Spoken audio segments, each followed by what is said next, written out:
प्यार सहित बुलाओ फतेह। वाहेगुरु जी का खालसा वाहेगुरु जी की फतेह।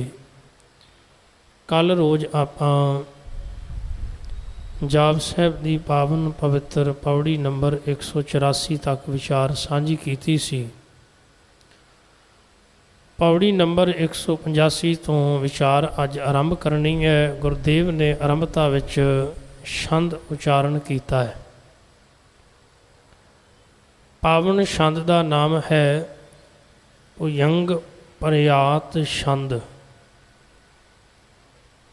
ते सतगुर पातशाह जी ने इस पावन छंद की आरंभता विच कृपा की है। नमो सूरज सूरज, नमो चंद्र चंद्रे, नमो राज राजे, नमो इंद्र इंद्रे, नमो अंधकारे, नमो तेज तेजे, नमो बृंद बृंदे, नमो बीज बीजे। धन कलगीधर महाराज रहमत कर रहे हैं। हे अकाल पुरख परमात्मा परमेश्वर जीओ, तेरे चरनां विच नमस्कार है। क्योंकि हे मेरे मालक, इस जगत नूं चानण देण वाला एक सूरज है।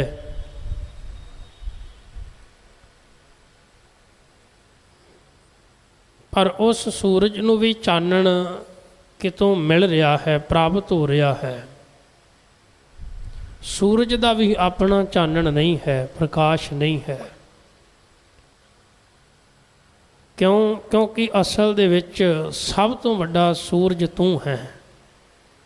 नमो सूरज सूरजे, हे अकाल पुरख तू सूरजां दा भी सूरज है। तेनू नमस्कार। सूरज भी तेरे तो प्रकाश लैके चमकदा है, रोशनी करता है, जगत नू चानण दिंदा है। उनका अपना कोई वजूद नहीं, वो तो तू बनाया है। तू कृपा की है, चानण तू दिता है, रोशनी तू दिती है। अगे फिर वो जगत नू रोशन कर रहा है। नमो चंद्र चंद्रे, नमस्कार है तेनों। जदों चंद्रमा वल तकीदा है, किन्नी शीतलता वंडदा है, वो किन्ना प्यारा चानण मनुखता नूं दिंदा है। पर वो भी चानण ते वो शीतलता जिहड़ी है, ये मेरे मालक तेरे तो लै रहे हैं। क्योंकि तेरे तो वड्डा कोई चंद्रमा नहीं। तू सूरजां दा सूरज है, चंद्रमियां दा चंद्रमा है। नमो राज राजे, तू राजियां दा राजा है। जिन्ने राजे हैं सब तेरे बनाए ने, तेरे अधीन हैं। तू सबना दा मालक है। सारे राजियां ते भी तू ही राज करने हैं। वो राजे भी तेरे तो बिना भिखारी ने। जे उन्होंने राज भाग मिलिया तो तेरे करके, जे उन्होंने बल मिलिया, ताकत मिली है तां भी तेरे करके। तो सारियां दा सिरमौर को राजा है तो वह है एक अकाल पुरख। नमो इंद्र इंद्रे, साडे देश के अंदर बड़े देवते मन्ने गए हैं। 33 करोड़ देवी देवतियां का जिक्र होता है। पर उन्हां सारियां दा एक राजा होया जिन्हों इंद्र कहते हैं। इंद्र राजा होया देवतियां का। पर कलगीधर महाराज ने हे अकाल पुरख तू इंद्र का भी राजा है। क्योंकि इंद्र नूं भी तू ही बनाया है। तू देवतियां दा वड्डा देवता है, राजियां दा वड्डा राजा है। तेरे तो वड्डा कोई इंद्र नहीं हैगा। जिहड़ा इंद्र राजा भी है वह भी तेरे अधीन है। नमो अंधकारे, नमो तेज तेजे, तू ही अंधकार हनेरा भी तू है, अज्ञानता का हनेरा भी तू है। ते नमो तेज तेजे, तेज का अर्थ है प्रकाश। ਤੇਜ ਪ੍ਰਕਾਸ਼ ਵੀ ਤੂੰ ਹੀ ਹੈ। ਹੁਣ ਤੁਸੀਂ ਇਸ ਨੂੰ ਭਲੀ ਭਾਂਤ ਸਮਝ ਗਏ ਹੋਵੋਗੇ ਮਹਾਰਾਜ ਕੀ ਕਹਿਣਾ ਚਾਹੁੰਦੇ ਨੇ। ਗੁਰਦੇਵ ਕਹਿ ਰਹੇ ਨੇ ਕਿ ਭਾਈ ਵੇਖ, ਅਕਾਲ ਪੁਰਖ ਪਰਮਾਤਮਾ ਹੀ ਮੂਲ ਅਗਿਆਨਤਾ ਦਾ ਸੋਮਾ ਵੀ ਉਹੀ ਹੈ, ਪਰ ਤੇਜ ਪ੍ਰਕਾਸ਼ ਵੀ ਉਹੀ ਹੈ। ਇੱਕ ਖਿੰਨ ਵਿੱਚ ਗੱਲ ਸਮਝ ਆ ਜਾਂਦੀ ਹੈ ਵੀ ਜੇ ਹਨੇਰਾ ਨਾ ਹੋਵੇ ਤੇ ਚਾਨਣ ਦੀ ਲੋੜ ਕੀ। ਚਾਨਣ ਦੀ ਲੋੜ ਤਾਂ ਉਦੋਂ ਪੈਂਦੀ ਹੈ ਨਾ ਜਦੋਂ ਹਨੇਰਾ ਹੁੰਦਾ। ਅਸੀਂ ਘਰ ਵਿੱਚ ਲਾਈਟ ਕਦੋਂ ਔਨ ਕਰਦੇ ਹਾਂ? ਜਦੋਂ ਸਾਨੂੰ ਚਾਨਣ ਦੀ ਲੋੜ ਹੁੰਦੀ ਹੈ। ਤਾਂ ਹਨੇਰੇ ਨੂੰ ਦੂਰ ਕਰਨ ਵਾਸਤੇ ਚਾਨਣ ਦੀ ਲੋੜ ਹੈ। ਰੱਬ ਨੇ ਦੋ ਚੀਜ਼ਾਂ ਬਣਾਈਆਂ ਨੇ, ਆਪ ਉਹ ਇਕੱਲਾ ਹੀ ਹੈ। ਜੇ ਉਹਨੇ ਇਸਤਰੀ ਬਣਾਈ ਤੇ ਪੁਰਖ ਵੀ ਬਣਾਇਆ, ਜੇ ਉਸਨੇ ਨਰ ਬਣਾਇਆ ਤੇ ਮਾਦਾ ਵੀ ਬਣਾਈ ਹੈ। ਜੇ ਆਪਾਂ ਕਹਿੰਦੇ ਵੀ ਮੇਲ ਹੈ ਤਾਂ ਫੀਮੇਲ ਵੀ ਹੈ। ਇਸੇ ਤਰ੍ਹਾਂ ਇਸ ਜਗਤ ਦੇ ਅੰਦਰ ਦਿਨ ਹੈ ਤੇ ਰਾਤ ਵੀ ਹੈ। ਰਾਤ ਹਨੇਰਾ ਹੈ, ਪਰ ਹਨੇਰੇ ਨੂੰ ਦੂਰ ਕਰਨ ਵਾਸਤੇ ਦਿਨ ਦੀ ਲੋੜ ਹੈ। ਜੇ ਦਿਨ ਨਾ ਹੋਵੇ ਤੇ ਰਾਤ ਹੀ ਰਹੇਗੀ। ਇਹ ਤਾਂ ਦਿਨੇ ਜਦੋਂ ਪ੍ਰਕਾਸ਼ ਹੁੰਦਾ ਏ ਤੇ ਇਹ ਹਨੇਰਾ ਦੂਰ ਹੋ ਜਾਂਦਾ ਏ, ਦਿਨ ਚੜ੍ਹ ਜਾਂਦਾ ਹੈ। ਇਸੇ ਤਰ੍ਹਾਂ ਹੀ ਦਿਨ ਨੂੰ ਰਾਤ ਦੀ ਲੋੜ ਹੈ। ਜਦੋਂ ਰਾਤ ਆਉਂਦੀ ਤੇ ਦਿਨ ਅਲੋਪ ਹੋ ਜਾਂਦਾ ਹੈ, ਅਸਤ ਹੋ ਜਾਂਦਾ ਹੈ। ਮਹਾਰਾਜ ਆ ਰਹੇ ਨੇ ਇਹ ਦੋਵੇਂ ਚੀਜ਼ਾਂ ਨਿਰੰਤਰ ਬੱਝੀਆਂ ਹੋਈਆਂ ਨੇ ਆਪਸ ਵਿੱਚ। ਜੇ ਚੰਗਿਆਈ ਹੈ ਤੇ ਬੁਰਿਆਈ ਹੈ, ਜੇ ਭਲਾ ਹੈ ਤੇ ਬੁਰਾ ਹੈ, ਜੇ ਚੋਰ ਹੈ, ਠੱਗ ਹੈ, ਸੰਤ ਹੈ, ਸਾਧ ਹੈ, ਅਗਿਆਨੀ ਹੈ ਤੇ ਗਿਆਨੀ ਹੈ। ਇਹ ਦੋ ਚੀਜ਼ਾਂ ਆਪਸ ਵਿੱਚ ਚੱਲਦੀਆਂ ਸਮਾਜ ਦੇ ਵਿੱਚ। ਇੱਕ ਪਾਸੇ ਚੰਗਿਆਈ ਚੱਲ ਰਹੀ ਹੈ, ਦੂਜੇ ਪਾਸੇ ਬੁਰਿਆਈ ਚੱਲ ਰਹੀ ਹੈ। ਕੁਝ ਬੁਰੇ ਲੋਕ ਚੰਗੇ ਬਣ ਰਹੇ ਨੇ, ਕੁਝ ਚੰਗੇ ਲੋਕ ਬੁਰੇ ਵੀ ਬਣ ਜਾਂਦੇ ਨੇ। ਐਸਾ ਨਹੀਂ ਕਿ ਚੰਗੇ ਚੰਗੇ ਹੀ ਰਹਿੰਦੇ ਨੇ। ਕੁਝ ਲੋਕ ਚੰਗੇ ਐਸੇ ਵੇਖੇ ਨੇ ਜਿਹੜੇ ਬੁਰੇ ਬਣ ਜਾਂਦੇ ਨੇ। ਇੱਕ ਗੱਲ ਵੇਖਣਾ, ਜਿਹੜੇ ਬੁਰੇ ਲੋਕ ਚੰਗੇ ਬਣਦੇ ਨੇ ਲੋਕ ਉਹਨਾਂ ਨੂੰ ਸਲਾਮਾਂ ਕਰਦੇ ਨੇ, ਪਰ ਜਿਹੜੇ ਚੰਗੇ ਲੋਕ ਬੁਰੇ ਬਣ ਜਾਂਦੇ ਨੇ ਲੋਕੀ ਉਹਨਾਂ ਨੂੰ ਨਿੰਦਦੇ ਨੇ। ਕਿਉਂਕਿ ਇੱਕ ਬੁਰਾ ਇਨਸਾਨ, ਮਾੜਾ ਇਨਸਾਨ ਚੰਗੇ ਪਾਸੇ ਚੱਲੇ ਤੇ ਉਹਦੀ ਸਲਾਹਨਾ ਹੈ, ਪਰ ਇੱਕ ਚੰਗਾ ਜਾਣਦਾ ਹੋਇਆ ਮਾੜੇ ਪਾਸੇ ਤੁਰੇ ਤਾਂ ਉਹਦੀ ਬਦਕਿਸਮਤੀ ਹੈ। ਹੁਣ ਕੀ ਕਵਾਂਗੇ। ਬਾਬਾ ਕਬੀਰ ਜੀ ਨੇ ਬੜਾ ਪਿਆਰਾ ਇੱਕ ਉਪਦੇਸ਼ ਦਿੱਤਾ ਮਨੁੱਖਤਾ ਨੂੰ ਵੀ ਭਲਿਆ, ਮੈਂ ਤਾਂ ਇਹ ਵੇਖ ਰਿਹਾ ਵਾਂ ਵੀ ਤੂੰ ਤਾਂ ਹੱਥ ਵਿੱਚ ਗਿਆਨ ਦਾ ਦੀਵਾ ਫੜਿਆ ਹੋਇਆ ਤੇ ਸਾਹਮਣੇ ਖੂਹ ਹੈ। ਇੱਕ ਸਾਹਮਣੇ ਜਿਹੜੇ ਸੜਕ 'ਤੇ ਬੰਦਾ ਰਸਤੇ 'ਤੇ ਜਾਂਦਾ ਏ ਤੇ ਲਾਈਟ ਦੀ ਕਿਉਂ ਲੋੜ ਪੈਂਦੀ ਭਲਾ? ਅੱਜ ਆਪਾਂ ਗੱਡੀਆਂ 'ਤੇ ਲਾਈਟਾਂ ਔਨ ਕਰਕੇ ਚੱਲਦੇ ਹਾਂ, ਲਾਈਟ ਦੀ ਕਿਉਂ ਲੋੜ ਹੈ? ਵੀ ਸਾਨੂੰ ਰਸਤਾ ਸਾਹਮਣੇ ਦਿਸਦਾ ਰਹੇ, ਨਜ਼ਰ ਕੋਈ ਰਸਤੇ ਦੇ ਵਿੱਚ ਸਾਡੀ ਗੱਡੀ ਸਾਹਮਣੇ ਨਾ ਆ ਜਾਵੇ, ਕੋਈ ਰਸਤਾ ਨਾ ਖਰਾਬ ਆ ਜਾਵੇ। ਬਾਬਾ ਕਬੀਰ ਸਾਹਿਬ ਆਖਦੇ ਨੇ ਜਿਸ ਰਸਤੇ 'ਤੇ ਤੁਰਿਆ ਜਾਂਦਾ ਰਸਤੇ ਵਿੱਚ ਖਾਈ ਖੂਹ ਹੈ, ਖੂਹ। ਹੁਣ ਹੱਥ ਵਿੱਚ ਦੀਵਾ ਫੜਿਆ ਸੀ, ਚਾਨਣ ਹੈ ਸਾਹਮਣੇ, ਪਰ ਅਫਸੋਸ ਬੰਦਾ ਖੂਹ ਵਿੱਚ ਛਾਲ ਮਾਰ ਦਿੰਦਾ। ਦੀਵੇ ਫੜੇ ਦਾ ਕੀ ਲਾਭ ਹੋਇਆ ਭਲਾ? ਹੱਥ ਵਿੱਚ ਦੀਵੇ ਫੜੇ ਦਾ ਕੋਈ ਲਾਭ ਹੋਇਆ? ਕੋਈ ਲਾਭ ਨਹੀਂ। ਕਿਉਂ? ਕਿਉਂਕਿ ਖੂਹ ਵਿੱਚ ਛਾਲ ਮਾਰਨ ਤੋਂ ਤੂੰ ਆਪਣੇ ਆਪ ਨੂੰ ਬਚਾਉਣਾ ਸੀ। ਤੂੰ ਤਾਂ ਭਿਆਨਕ ਖਾਈ ਵਿੱਚ ਆਪਣੇ ਆਪ ਨੂੰ ਡੇਗ ਲਿਆ।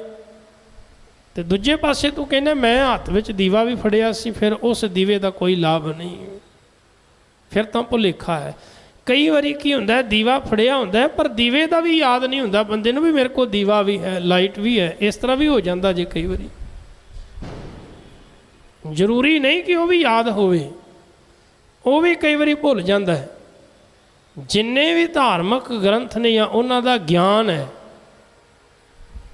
ਅਗਰ ਉਹ ਸਾਰਾ ਗਿਆਨ ਬੰਦਾ ਇਸ ਤਰ੍ਹਾਂ ਐ ਹੱਥ ਦੀ ਤਲੀ 'ਤੇ ਰੱਖ ਕੇ ਤੇ ਤੁਰਦਾ ਹੋਵੇ ਤੇ ਸਾਹਮਣੇ ਬੰਦੇ ਦੇ ਵਹਿਮ ਭਰਮ ਭੁਲੇਖਿਆਂ ਦਾ ਖੂਹ ਹੋਵੇ ਨਸ਼ਿਆਂ ਦਾ ਖੂਹ ਹੋਵੇ, ਭੈੜੀ ਵਿਚਾਰ ਦਾ ਖੂਹ ਹੋਵੇ, ਸਾਹਮਣੇ ਅਗਿਆਨਤਾ ਦਾ ਖੂਹ ਹੋਵੇ, ਸਾਹਮਣੇ ਕਾਮ ਕ੍ਰੋਧ ਲੋਭ ਮੋਹ ਹੰਕਾਰ ਨਿੰਦਿਆ ਚੁਗਲੀ ਦਾ ਖੂਹ ਹੋਵੇ, ਤੇ ਜੇ ਤੂੰ ਉਹਦੇ ਵਿੱਚ ਛਾਲ ਮਾਰ ਗਿਆ ਤਾਂ ਫਿਰ ਤੈਨੂੰ ਸਮਝ ਨਹੀਂ, ਫਿਰ ਗਿਆਨ ਨਹੀਂ। ਕਬੀਰ ਮਨ ਜਾਣੈ ਸਭ ਬਾਤ, ਜਾਣਤ ਹੀ ਔਗਣ ਕਰੇ। ਪਤਾ ਹੈ ਪਰ ਜਾਣ ਕੇ ਕਰ ਰਿਹਾ, ਸਮਝ ਹੈ ਪਰ ਫਿਰ ਵੀ ਕਰ ਰਿਹਾ।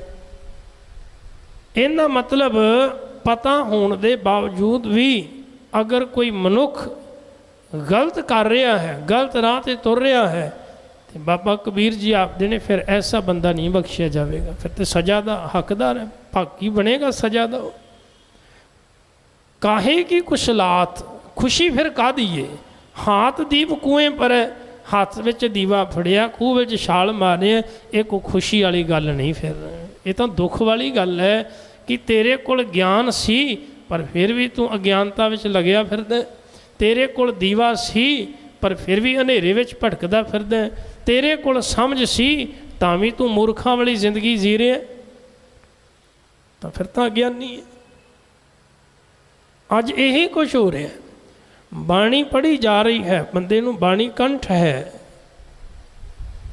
ਵੱਡੇ ਵੱਡੇ ਸਮਾਗਮ ਕੀਤੇ ਜਾ ਰਹੇ ਨੇ, ਲੱਖਾਂ ਤੇ ਕਰੋੜਾਂ ਰੁਪਈਆ ਖਰਚ ਕੀਤਾ ਜਾ ਰਿਹਾ ਹੈ, ਵਾਹ ਵਾਹ ਹੋ ਰਹੀ ਹੈ, ਪਰ ਹਾਲਤ ਕੀ ਹੈ? ਹਾਥ ਦੀਪ ਕੂਏ ਪਰ ਹੈ। ਲੋਕ ਤਾਂ ਵੀ ਖੂਹ 'ਚ ਛਾਲ ਮਾਰੀ ਜਾਂਦੇ ਨੇ। ਇਹਦਾ ਮਤਲਬ ਉਹਨਾਂ ਨੂੰ ਸਮਝ ਨਹੀਂ ਕਿ ਅਸੀਂ ਗਿਆਨ ਦਾ ਦੀਵਾ ਲੈ ਕੇ ਚੱਲਣਾ ਸੀ, ਉਹਨੂੰ ਯਾਦ ਰੱਖਣਾ ਸੀ ਵੀ ਗਿਆਨ ਦੇ ਦੀਵੇ ਨੇ ਤੁਹਾਨੂੰ ਹੋਸ਼ ਦਿਵਾਉਣੀ ਸੀ ਵੀ ਭਲਿਆ ਅੱਗੇ ਤਾਂ ਖੂਹ ਹੈ, ਸੁਚੇਤ ਹੋ ਜਾ। ਜੇ ਤੂੰ ਤੁਰੇਂਗਾ ਤੇ ਫਿਰ ਡਿੱਗ ਜਾਵੇਂਗਾ, ਫਿਰ ਡਿੱਗਿਆ ਤੈਨੂੰ ਕੱਢਣ ਵਾਲਾ ਕੋਈ ਨਹੀਂ। ਇਹ ਵੀ ਯਾਦ ਰੱਖਣਾ ਗੱਲ। ਇੱਕ ਤਾਂ ਬਾਹਰੀ ਖੂਹ ਹੁੰਦਾ ਨਾ, ਉੱਥੋਂ ਤੇ ਹੋ ਸਕਦਾ ਕੋਈ ਆਵਾਜ਼ ਸੁਣ ਕੇ ਆ ਜਾਵੇ ਤੇ ਕੋਈ ਰੱਸਾ ਪਾ ਕੇ ਤੈਨੂੰ ਬਾਹਰ ਕੱਢ ਲਵੇ। ਆ ਜਿਹੜੇ ਅੰਦਰ ਦੇ ਵਿਕਾਰਾਂ ਦੇ ਖੂਹ ਨੇ, ਨਿੰਦਿਆ ਚੁਗਲੀ ਤ੍ਰਿਸ਼ਨਾ ਦੇ ਖੂਹ ਨੇ, ਇੱਥੋਂ ਕੋਈ ਬੰਦਾ ਨਹੀਂ ਕੱਢ ਸਕਦਾ। ਇੱਥੇ ਤੇ ਗੁਰੂ ਰਹਿਮਤ ਕਰੇ, ਬਖਸ਼ਿਸ਼ ਕਰੇ ਤੇ ਗੁਰੂ ਹੀ ਕੱਢ ਸਕਦਾ ਹੈ, ਹੋਰ ਕੋਈ ਤਾਕਤ ਨਹੀਂ ਵੀ ਸਾਨੂੰ ਉਹਦੇ ਵਿੱਚੋਂ ਬਾਹਰ ਕੋਈ ਕੱਢ ਸਕੇ। ਪਰ ਸਾਨੂੰ ਇਹ ਚੇਤਾ ਰੱਖਣਾ ਪਵੇਗਾ ਵੀ ਜਿਹੜੀ ਜਪਜੀ ਸਾਹਿਬ ਦੀ ਬਾਣੀ ਮੈਂ ਪੜ੍ਹ ਰਿਹਾ ਹਾਂ ਸਵੇਰੇ, ਉਹ ਮੇਰੇ ਨਾਲ ਹੈ, ਉਹ ਮੈਨੂੰ ਬਚਾਵੇਗੀ। ਜੇ ਮੈਂ ਰਹਿ ਰਾਸ ਕਰ ਰਿਹਾ ਤੇ ਰਹਿ ਰਾਸ ਵਿੱਚ ਮਹਾਰਾਜ ਕੀ ਕਹਿ ਰਹੇ ਨੇ ਮੈਨੂੰ? ਰਹਿ ਰਾਸ ਵਿੱਚ ਮਹਾਰਾਜ ਕਹਿ ਰਹੇ, ਬੜਾ ਪਿਆਰਾ ਬਚਨ ਹੁੰਦਾ, ਤਿਤ ਸਰਵਰੜੈ ਭਈਲੇ ਨਿਵਾਸਾ, ਪਾਣੀ ਪਾਵਕ ਤਿਨਹਿ ਕੀਆ, ਪੰਕਜ ਮੋਹ ਪਗਣੀ ਚਾਲੇ, ਹਮ ਦੇਖਾ ਤੈ ਡੁੱਬੀਲੇ। ਤੂੰ ਤੇ ਡੁੱਬ ਰਿਹਾ ਕਿਹਦੇ ਵਿੱਚ? ਮੋਹ ਦੇ ਚਿੱਕੜ 'ਚ। ਮੇਰੇ ਗੁਰੂ ਸਾਹਿਬ ਕਹਿ ਰਹੇ ਨੇ ਵੀ ਮੋਹ ਦੇ ਚਿੱਕੜ 'ਚ ਡਿੱਗ ਰਿਹਾ। ਕਾਰਨ ਕਿ ਤੂੰ ਰੱਬ ਨੂੰ ਵਿਸਾਰ ਕੇ ਕੇਵਲ ਸੰਸਾਰ ਦੇ ਜੀਵਾਂ ਨੂੰ ਯਾਦ ਰੱਖਿਆ ਹੋਇਆ। ਅੰਦਰ ਮੋਹ ਦੀ ਇੰਨੀ ਪਕੜ ਹੈ ਕਿ ਉਹ ਦਿਨੋਂ ਦਿਨ ਤੈਨੂੰ ਅੰਦਰ ਦਲਦਲ ਵਿੱਚ ਡਿੱਗੀ ਜਾ ਰਿਹਾ। ਹੁਣ ਜੇ ਤੈਨੂੰ ਰਹਿ ਰਾਸ ਸਾਹਿਬ ਇਸ ਤਰ੍ਹਾਂ ਨਾਲ ਲੈ ਕੇ ਚੱਲੇ ਤਾਂ ਤੈਨੂੰ ਸੁਚੇਤ ਕਰੇਗਾ, ਪਰ ਜੇ ਤੂੰ ਰਹਿ ਰਾਸ ਤੇ ਕਰ ਰਿਹਾ ਪਰ ਤੇਰਾ ਧਿਆਨ ਅਜੇ ਵੀ ਉੱਥੇ ਹੈ ਤੇ ਫਿਰ ਮਾਫ਼ ਕਰਨਾ, ਫਿਰ ਤੂੰ ਬਚ ਨਹੀਂ ਸਕਦਾ। ਹਾਂ, ਜੇ ਚਲਾਕੀ ਕਰਨੀ ਚਾਹੇ, ਆਖੇ ਵੀ ਇੱਕ ਪਾਸੇ ਮੈਂ ਇਹ ਦੀਵਾ ਵੀ ਲੈ ਕੇ ਚੱਲਾਂ ਤੇ ਲੋਕਾਂ ਨੂੰ ਭਰਮ ਪਾ ਦਿਆਂਗਾ, ਵੇਖੋ ਮੈਂ ਗਿਆਨੀ ਧਿਆਨੀ ਹਾਂ, ਮੈਂ ਬੜਾ ਸਮਝ ਵਾਲਾ ਵਾਂ, ਤੇ ਦੂਜੇ ਪਾਸੇ ਖੂਹ ਵਿੱਚ ਛਾਲ ਮਾਰੀ ਤੇ ਪਤਾ ਲੱਗ ਜਾਣਾ ਹੈ, ਪਤਾ ਫਿਰ ਵੀ ਲੱਗ ਜਾਣਾ। ਸਾਡੀ ਹਾਲਤ ਤਾਂ ਅੱਜ ਸਮਾਜ ਵਿੱਚ ਐਸੀ ਹੋਈ ਹੈ। ਇੱਕ ਵਾਰ ਜਿਹੜੇ ਪੰਛੀ ਸਨ, ਉਹਨਾਂ ਦਾ ਜਿਹੜਾ ਮੁਖੀ ਸੀ, ਉਹਨੇ ਸਾਰੇ ਪੰਛੀਆਂ ਨੂੰ ਸਾਹਮਣੇ ਬਿਠਾ ਕੇ ਇੱਕ ਗੱਲ ਆਖੀ ਵੀ ਇਸ ਤਰ੍ਹਾਂ ਹੈ, ਸਾਡੇ ਬੜੇ ਸਾਰੇ ਪੰਛੀ ਜਿਹੜੇ ਨੇ ਸ਼ਿਕਾਰੀ ਨੇ ਫੜ ਲਏ ਨੇ ਜਾਲ ਪਾ ਕੇ। ਹਰ ਵਾਰ ਸ਼ਿਕਾਰੀ ਆਉਂਦਾ ਏ, ਜਾਲ ਵਗਾਉਂਦਾ ਏ ਤੇ ਫੜ ਕੇ ਲੈ ਜਾਂਦਾ ਹੈ, ਸਾਨੂੰ ਪਤਾ ਹੀ ਨਹੀਂ ਲੱਗਦਾ। ਅਸੀਂ ਕੋਈ ਨਾ ਕੋਈ ਪ੍ਰਬੰਧ ਕਰੀਏ। ਉਹ ਸਾਰੇ ਪੰਛੀ ਕਹਿਣ ਲੱਗੇ ਵੀ ਕੀ ਪ੍ਰਬੰਧ ਕਰੀਏ, ਵੀ ਹੁਣ ਸਾਨੂੰ ਤਾਂ ਨਹੀਂ ਨਾ ਪਤਾ ਵੀ ਥੱਲੇ ਚੋਗਾ ਪਿਆ ਹੋਇਆ ਕਿ ਜਾਲ ਪਿਆ ਹੋਇਆ, ਕਿਵੇਂ ਪਤਾ ਲੱਗੇ? ਤਾਂ ਉਹ ਜਿਹੜਾ ਪੰਛੀਆਂ ਦਾ ਜਿਹੜਾ ਮੁਖੀ ਸੀ, ਆਗੂ, ਉਹਨੇ ਆਖਿਆ ਵੀ ਤੁਸੀਂ ਨਾ ਆਹ 2-3 ਗੱਲਾਂ ਯਾਦ ਕਰ ਲਓ। ਕਿਹੜੀਆਂ? भी ये गल्लां याद रखनियां ने भी शिकारी आवेगा, दाना पावेगा, जाल विछावेगा, फड़ के लै जावेगा। वो सारे पंछियां ने इनू कंठ कर लिया, याद कर लिया। जिन्ने भी पंछी सन सारिया ने याद कर लिया, शिकारी आवेगा, दाना पावेगा, जाल विछावेगा, फड़ के लै जावेगा। वो सारे ना इनू रिपीट करी जान, इस तरह रिपीट करी जान, उच्ची उच्ची बोली जान। वो भुल ही गए, असल मुद्दा भुल ही गए की सी। वो बोली जान, शिकारी आवेगा, दाना पावेगा, जाल विछावेगा, फड़ के लै जावेगा। शिकारी आया, दाना पाया, जाल विछाया, सारिਆਂ ਨੂੰ फड़ के लै गया। वो अजे भी पिंजरे में बैठे ही बोली जान। अज साडे हालात कुछ इस तरह के ने, आपां बाणी पढ़ी जा रहे हैं, पाठ करी जा रहे हैं, पर कदी काम आ जाता है, आके जाल विछाउंदा है, ऐ लै जांदा है। कदी क्रोध आउंदा है, फिर आके लुट के लै जांदा है। कदी मोह आउंदा है, कदी हंकार आउंदा है, कदी लोभ आ जाता है, कदी लालच, कदी तृष्णा आ जाती है। ये सारे की ने? शिकारी ने। इन्हां दा काम की है? लुटना। महाराज ते बाणी विच आखदे ने, अवर पंच हम एक जना, क्यों राखै घर बार मरा। मारै लुटै नीत नीत, किस आज्ञा करी पुकार जना। मारदे भी ने ते लुटदे भी ने अगले, ते लुट के लै भी जाते ने, सानू पता भी नहीं लगता। अमृत लुटै मनमुख नहीं बूझै। कीमती खजाना अंदरों लुट के लै जाते ने, मनमुख बंदे नू पता नहीं लगता। पर बंदा हैरान होवेगा भी इन्ना कुछ सेवा भी की, सिमरन भी किया, पाठ भी किया, पर पल्ले कुछ नहीं पिया। कारण की है? कारण यही है जिहड़ी गल बाबा कबीर साहब कह रहे हैं कि जानदा है पर अनजान होके फिर रहे हैं, समझ है पर ना समझा वांगू विचर रहे हैं, ज्ञान है पर अज्ञानता विच भटक रहे हैं। धन कलगीधर महाराज आखदे ने, लोड़ दोहां चीज़ां दी सी, ज्ञान दी भी ते अज्ञानता दी भी। पर वह मनुख जिहड़ा अज्ञानता विच भटक रहा है, अगर उन्होंने ज्ञान की समझ नहीं, या उहदे कोल ज्ञान नहीं, तो उनका कोई दोष नहीं। पर एक जिंदे कोल ज्ञान है, जिन्हों इन्ना पता है भी दिन दे चढ़िया रात खत्म हो जानी है, तो वह बंदा भी आखे भी नहीं इस तरह किवें हो सकता है, मनन लई तैयार ना होवे। धन कलगीधर महाराज आखदे ने, भलिया रब ने दोवें चीज़ां बनाईयां ने, चंगा भी ते मंदा भी, पर तेनू एक स्वतंत्र फ्रीडम दिती है, आज़ादी दिती है सोचण दी, विचारां दी, सोचण दी। तेरे कोल एक आज़ादी है। वेखो जितने भी संसार विच मनुख ने, वो अपने विचारां करके स्वतंत्र ने। तुसीं अपने विचार रख सकते हो, अपने विचार नहीं प्रगट कर सकते हो, तुहानू अधिकार है सोचण दा, बोलण दा। कोई ये नहीं कहता भी तुसीं अपने विचार नहीं अपने अंदर प्रगट कर सकते, तुसीं नहीं सोच सकते, तुहानू पूरा अधिकार है, तुसीं चंगा मंदा डिसीजन लै सकते हो। तुहाडे उत्ते किसी ने कोई हुक्म नहीं चलाया होया भी तुसीं माड़ा करो या चंगा करो। हालांकि समाज में कानून बनाए गए हैं, काहदे वास्ते? माड़े नूं रोकण वास्ते। मैं पिछे जी एक पढ़ रहा सा, एक पोस्ट, शायद एक देश है, पता नहीं आइसलैंड करके ना है, उत्थे एक भी जेल नहीं हैगी उस देश। जिहड़ियां जेलां बणियां सन वो भी बंद करतियां उन्होंने। एक कैदी रह गया सी, उन्होंने वो भी रिहा करता, कहते भी भाई जा तू। हुण उस देश के अंदर इन्नी ईमानदारी कि उत्थे जेलों की लोड़ नहीं। क्यों भला? क्योंकि लोग चाहते ही नहीं जेलां होण, वो चाहते ने असीं इहो जिहा काम करिए ही ना जिहदे नाल असीं कैदी बन के जेलों में जाइए, सानू जिंदगी इस तरह कटनी पवे। जिंदगी मिली है आनंद लैण वास्ते, जिंदगी नूं सही मायने विच जिउणा चाहिदा है, इनू गवाउणा नहीं चाहिदा। उन्हां दी सोच पॉजिटिव है, चंगे पासे वो चल रहे ने, केवल एक ही नहीं, सारा देश ही। तुसीं आप सोचो किहो जिहा माहौल होवेगा, उत्थे कोई डर होवेगा?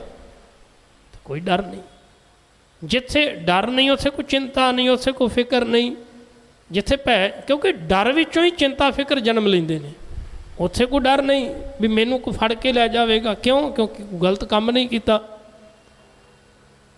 हुण इत्थे वेख लो तुसीं, हुण इत्थे हर कदम कदम ते बंदा डरिया, क्योंकि उन्होंने पता है मैं गलत करना है। इस करके उन्हें कानून भी बनाए गए ने। पर कई बंदे कानून दे हुंदियां होइयां भी किहड़े सुधरे ने, कानून दे हुंदियां होइयां भी तो गलत करी जा रहे ना। तुसीं कानून दे हुंदियां दी गल छड्डो, कानून आप कई बंदे ऐसे ने जिहड़े माड़े काम कर रहे हैं, जिहड़े कानून बना रहे हैं या कानून दा दावा करते हैं, वो आप गलत कर रहे हैं। उन्हां दा जीवन इस तरह का। तो ये समझ जिहड़ी है अकाल पुरख ने हर एक मनुख नूं दित्ती है भी तू चंगा मंदा सोच सकदा है। धन कलगीधर महाराज आखदे ने भी अज्ञानता भी माड़ी नहीं तो ज्ञान भी माड़ा नहीं, क्योंकि अज्ञानता भी अकाल पुरख ने पैदा की है तो ज्ञान भी उसे ने पैदा किया है। इस करके अकाल पुरख नूं नमस्कार। नमो अंधकारे नमो तेज तेजे, नमो बृंद बृंदे नमो बीज बीजे। बृंद का अर्थ है समूह, इकट्ठ, लोकां दा मेला, इकट्ठ। हे अकाल पुरख, तू असल दे विच इस जगत दे विच जो दिसदा होया रूप ये मेला है, वह भी तू आप ही है। पर एक रूप वो भी है जिहड़ा दिसदा नहीं, सूक्ष्म बिल्कुल बारीक। नमो बीज बीजे, जिहड़ा बीज का भी बीज है, मूल रूप जिथों ये जगत की रचना बनी है, वो सूक्ष्म रूप भी तू है, जिहड़ा दिसदा नहीं तो जिहड़ा दिस रहा है वो भी तेरा ही रूप है। भाव सरगुण ते निर्गुण ये दोवें रूप तेरे हैं। नमो राज संताम संग शांत रूपे, ये तीन रूप ने माया दे। हे अकाल पुरख नमस्कार, तेनू माया दे तीन रूप तू पैदा किए ने। किहड़ा भला? रजो गुण, तमो गुण ते सतो गुण, ये तीन गुण ने। ये माया दे तीन गुण ने। सौखे जे समझ लीए भी जिहड़े रजो गुणी ने उन्हां विच आउंदे ने जिहड़े उदम करन वाले ने।